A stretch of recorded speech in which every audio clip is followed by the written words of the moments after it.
ధనుర్మాసం సందర్భంగా తిరుమల శ్రీవారిని దర్శించుకున్న నర్సరావుపేట ఎమ్మెల్యే డాక్టర్ చదలవాడ అరవింద్ బాబు.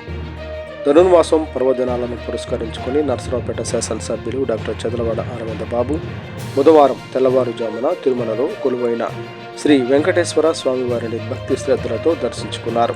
ఉదయం స్వామివారి సుప్రభాత సేవ అనంతరం ఆలయంలో ప్రవేశించిన ఎమ్మెల్యే ప్రత్యేక దర్శనం ద్వారా స్వామివారి ఆశీస్సులు పొందారు. ఈ సందర్భంగా ఆలయ అర్చకులు వేద మంత్రోచ్చారణల మధ్య ఎమ్మెల్యేకు తీర్థప్రసాదాలు అందజేశారు. అనంతరం రంగనాయకుల మండపంలో నిర్వహించిన ప్రత్యేక పూజల్లో పాల్గొన్నారు. రాష్ట్ర ప్రజల శ్రేయస్సు, నియోజకవర్గ అభివృద్ధి, ప్రజలకు ఆరోగ్యం, సుఖశాంతులు కలగాలని స్వామివారిని ప్రార్థించినట్లు ఎమ్మెల్యే తెలిపారు.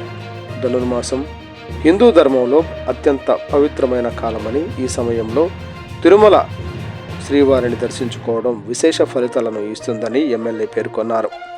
తిరుమల ఆలయంలో నెలకొన్న ఆధ్యాత్మిక వాతావరణం మనస్సుకు ప్రశాంతతను ఇస్తుందని అన్నారు.